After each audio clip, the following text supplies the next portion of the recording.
معرفت اور وژڈم جو ہے صرف پریپیئرڈ مائنڈ ہی پکڑ پاتا ہے اس کو.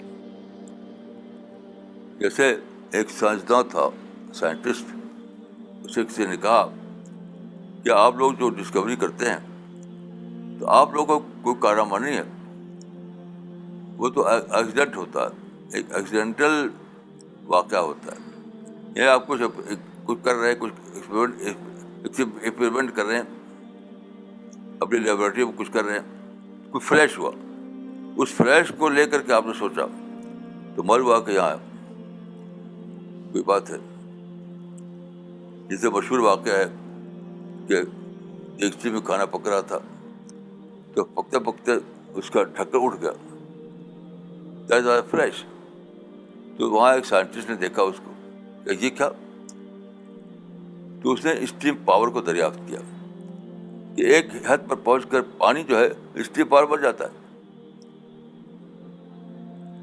تو انہوں نے کہا, سائنٹسٹ نے کہا کہ ہاں یہ دریافتیں ایکسیڈنٹ کے طور پر ہی ہوتی ہیں, لیکن یہ ایکسیڈنٹ صرف سائنسداں کو پیش آتا ہے,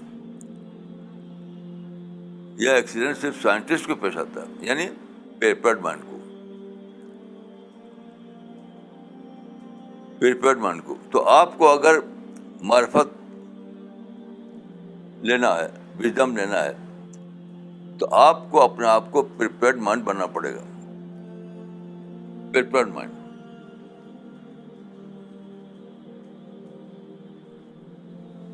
دیکھیے میں نے یہ سمجھا ہے اسٹڈی سے کہ ہر چیز میں معرفت کا سامان ہے, وژڈم کا سامان ہے. Just like victor, just like وہ نیکٹر, جب پھولوں میں نیکٹر ہے, پھولوں میں نیکٹر ہوتا ہے, ایسے ہی ہر چیز میں وژڈم ہوتا ہے, معرفت ہوتی ہے. لیکن آپ کو ہنی بی بننا پڑے گا. صرف ہنی بی ہی نیکٹر کو لے پاتی ہے, کوئی اور نہیں لے پاتا. ایک مچھر وہاں جائے تو مچھر نہیں لے پائے گا ہنی بی اس نیکٹر.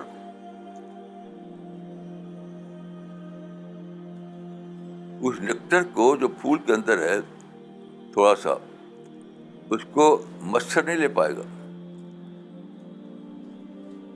اس کو صرف ہنی بھی لے پاتی ہے, کیونکہ وہ پریپیئرڈ ہے. وہ جان لیتی ہے کہ یہاں پر نیکٹر ہے, تو پھر فوراً اس کو لیتی ہے, لے کر جاتی ہے اپنی چھتے پہ. تو جو شخص چاہتا ہے کہ دنیا میں اس کو